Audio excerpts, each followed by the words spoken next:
What's the family? It's another beautiful day, loving every minute of it. Now, this clip I'm going to put here, I put some across my eyes, so my eyes a little watery. This clip I'm going to put here, this is honey you put in my eyes. Keep my eyes nice and clear, honey. You put drops of honey eyes to take out the mucus of your eyes. Anyway, it's a different video. Um, this clip I'm going to put here, my boy Traore from Burkina Faso, he put it in perspective. Like I said before, Africa is so rich but still so poor. He gets breakdown for you and let you know exactly why it is so poor. He's so smart. I pray for him every night that they don't try and kill him again because he's 37 years old and he's a good leader.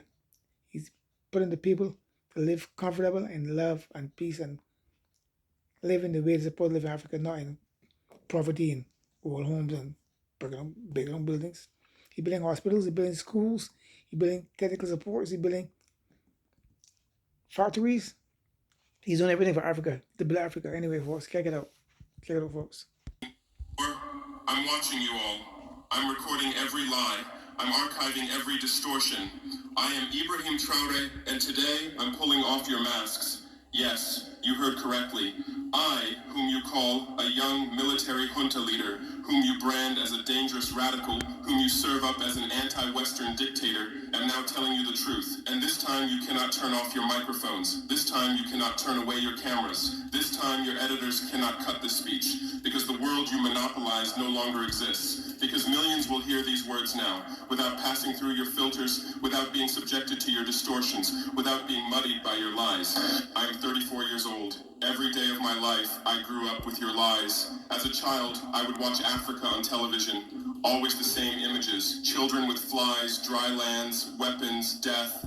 This is Africa, they told us. This is what Africa is. And we believed it. We were ashamed of ourselves. We were ashamed of our own lands, of our own people. But then I grew up. I read, I researched, I questioned, and I understood that the Africa you showed us wasn't real. The story you told us was a lie. The fate you imposed on us was a script you had written. For years, how have you portrayed Africa? How have you shown it? How have you sold it to your viewers? As if we were creatures who had no share of humanity. As if we were savages left outside of civilization. As if we were wretches waiting for you to save us. Every day, every hour, every minute, the same story plays on your screens. Hunger, war, disease, corruption, terror, chaos.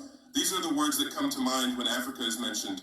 In your Africa dictionary, there are no other words. No hope, no success, no development, no resistance, no honor, no pride, no victory. So I ask you, New York Times, Washington Post, Guardian, Le Monde, have you ever made Africa's successes your headlines? How many times have you written about Rwanda's technology miracle? How many times have you shown Ethiopia's reforestation project? How many times have you praised Botswana's democratic success? How many times have you described Kenya's entrepreneurial ecosystem? No, because these don't fit your scenario. Your Africa cannot be successful. It cannot, because then how will you legitimize your exploitation? If it's not in need of help, how will you intervene? If it's not backward, how will you look down on it? Have you ever asked yourselves, has any editor sitting at their desk, any news director in a meeting, any columnist at their keyboard ever thought, why are the people of the world's richest lands poor? Here are the numbers for you, real numbers. Africa owns 70% of the world's cobalt reserves. Your cell phone, your computer, your electric car won't work without cobalt. This cobalt comes from Congo, but Congolese can't afford cell phones. Africa owns 90% of the world's platinum reserves. Catalytic converters, electronic devices, medical implants, they all need platinum. This platinum comes from South Africa, but South Africans are crushed by unemployment. Africa provides 30% of the world's gold production. Mali, Burkina Faso, Ghana, Tanzania. Gold flows like rivers from our lands, but our people swim in poverty. Africa supplies 65% of the world's diamond production. Botswana, Angola, Congo, Sierra Leone, billions of dollars worth of diamonds are extracted, but our miners live on $1 a day. Africa owns 35% of the world's uranium reserves. Niger, Namibia, South Africa. Nuclear plants run on our uranium. Paris lights burn with our uranium. But our villages have no electricity. And you still ask, why is Africa poor? No, the right question is, how was Africa kept poor while being so rich? Here's your answer. Colonialism didn't end. It changed shape. You used to come and occupy our lands. Now you come and establish companies. You used to take by force. Now you make agreements. You used to rule with the whip. Now you rule with credit. Let me give you concrete examples. With numbers, names, dates, but you'll never write about these. Glencore, Swiss-based mining giant extracting cobalt in Congo. 2022 revenue $256 billion.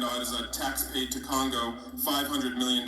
That's 0.2%. Is this justice? Rio Tinto, British Australian mining giant, extracting bauxite in Guinea. 20 million tons annually. What's left for Guinea? Environmental pollution and cancer.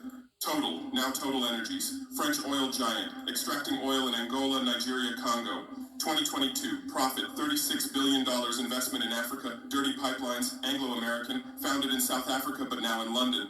Diamonds, platinum, iron, taking everything. What it left in South Africa, 6 million unemployed miners. And these are just the tip of the iceberg.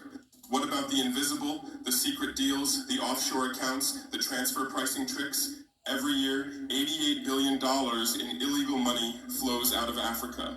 Who writes about this? Every year, $45 billion in aid comes to Africa. Everyone writes about this, but no one says Africa is not the continent receiving aid, it's the continent giving it. Bottom line is we don't need them.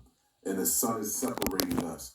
All the lies that they have told us for so many years about our people and how we live. And first and foremost, they got help. It's not them. It's their creators. Understand and understand that. That's why their expiration date is here. We never needed these people. It was always manipulation and them keeping us on drugs to keep us in a state of fear. That's all it is.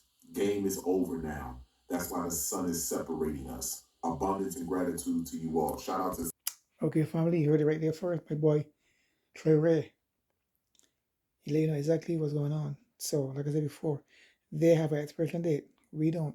We live on and on. They have an expiration date, and the sun is going to get rid of them. This is what the fact. I have some white friends, but hey, it is what it is. It is what it is, folks. Anyway, folks, subscribe, share, leave a comment, like the video, give me a thumbs up. Keep it going. Peace out. Much love, folks. Much love, much love, much love.